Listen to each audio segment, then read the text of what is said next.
Então, eu peço que você que não curtiu ainda o vídeo aqui, clique em curtir, clique aí no joinha, no gostei, para ajudar esse vídeo a ter mais relevância, isso é importante. Peço que você compartilhe ele para mais pessoas virem aqui. Ainda estão morrendo, que não se pode ainda tocar a vida normalmente, isso facilita que o auxílio seja prorrogado.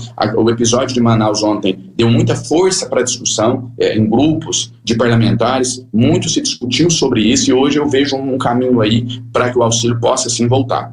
O essencial, ele foi instituído com os seguintes dizeres: era um auxílio para que a população brasileira, para que o povo brasileiro conseguisse sobreviver à pandemia, né? Conseguisse passar por esse período.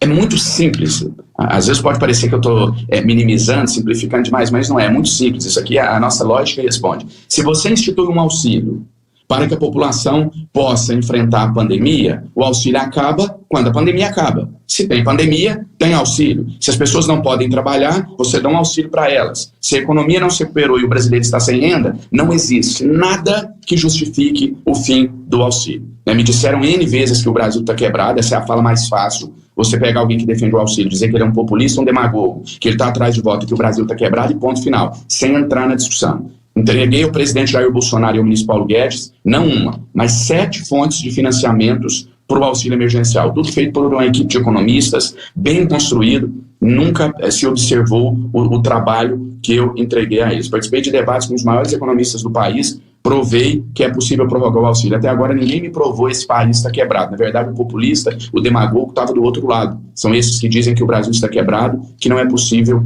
pagar um auxílio emergencial no ano de 2021. É necessário, as pessoas começam em uma situação de miserabilidade em algumas regiões do país. Eu recebo relato dessas pessoas, inclusive estou indo agora para, assim que passar as eleições da Câmara dos Deputados, muito provavelmente eu devo viajar a algumas regiões do país para mostrar isso e a possibilidade de continuar o auxílio, de ser prorrogado, felizmente começa a existir. Era algo que, se você me perguntasse até 15 dias atrás, eu te responderia que praticamente não teria qualquer chance, mas o assunto volta a ganhar alguma relevância entre nós deputados, os corredores aqui do Congresso Nacional, e parece ter alguma possibilidade sim de que retome. Eu acho que, infelizmente, né, para retomar o auxílio emergencial, a gente vai ter que estar numa situação muito crítica. Então, episódios como o que a gente viu ontem em Manaus, que mostram, joga luz no que está acontecendo, é uma maneira de você dar visibilidade, mostrar para o Brasil todo que a pandemia não acabou, que as pessoas ainda estão morrendo, que não se pode ainda tocar a vida. Até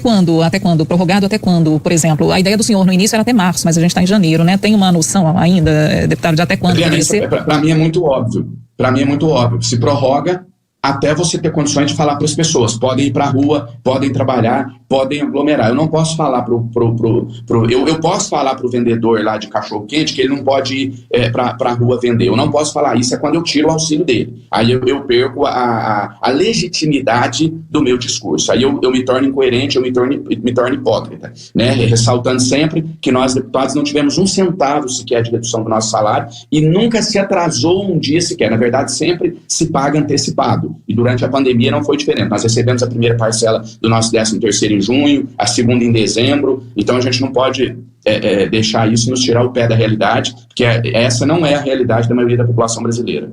Deputado, eu queria voltar numa questão que o senhor falou agora há pouco, respondendo um outro questionamento que nós fizemos, quando o senhor comentava sobre a sua relação com o povo e com o eleitorado. E aí o senhor usou uma expressão que eu queria até saber o que o senhor realmente queria dizer. O senhor falou que faz política de forma populista. Eu perguntaria, não seria de forma popular que o senhor quis dizer, até para que fique claro, para que fique evidente para o nosso ouvinte? Esse foi um levantamento aqui, inclusive, que foi apontado pelo nosso ouvinte João Marcos do bairro União. O deputado quis dizer populista ou popular, Rodrigo? Fiquei com essa dúvida, então acho que outros ouvintes podem ter essa mesma dúvida levantada aqui pelo nosso ouvinte.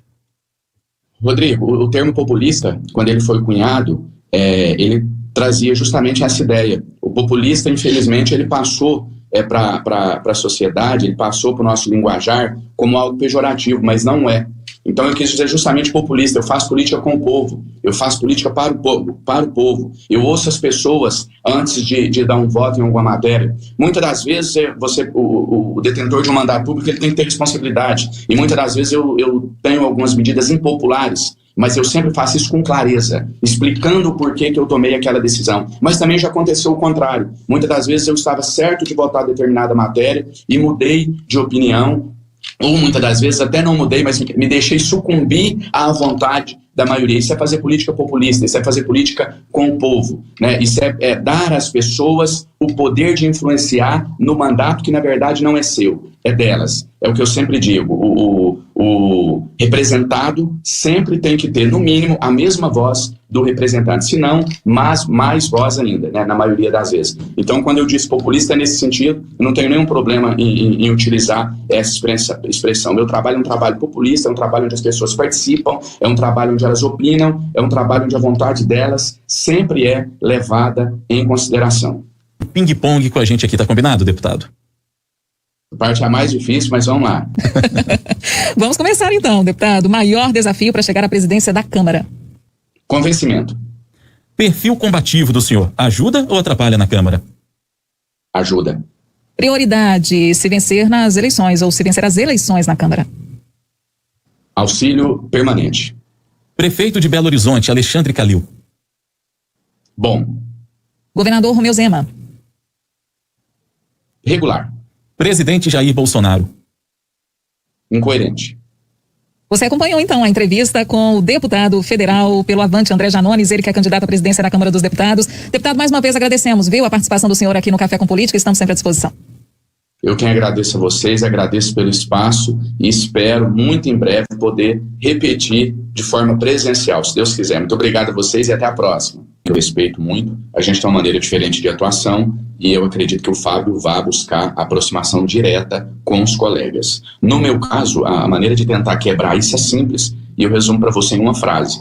É convencer os deputados a ouvirem as suas bases eleitorais, a ouvirem os seus eleitores. Só isso. Se os deputados ouvirem os seus eleitores, eu não tenho dúvida alguma que a gente passa a ter uma relevância nesse cenário. Quando eu digo ouvir, Rodrigo, eu não estou pregando aqui, e é bom a gente esclarecer isso, porque pode parecer um discurso vazio, né? Eu tenho total consciência que o parlamento, que a Câmara dos Deputados, ela tem uma eleição interna, que são os nossos pares é que vão decidir o presidente da Câmara, e o que eu estou defendendo não é que isso vire uma eleição direta. Não estou defendendo que se faça um levantamento com a população e o que for mais votado entre as pessoas seja eleito. Não é isso.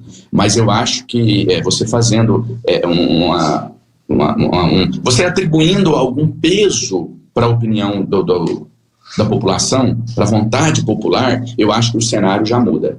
Eu tenho dito o seguinte, que um país onde a opinião popular não é levada em conta, e aí repito, não estou dizendo que as pessoas querem que o André Janones seja presidente da Câmara, vamos votar no André Janones. Não é isso.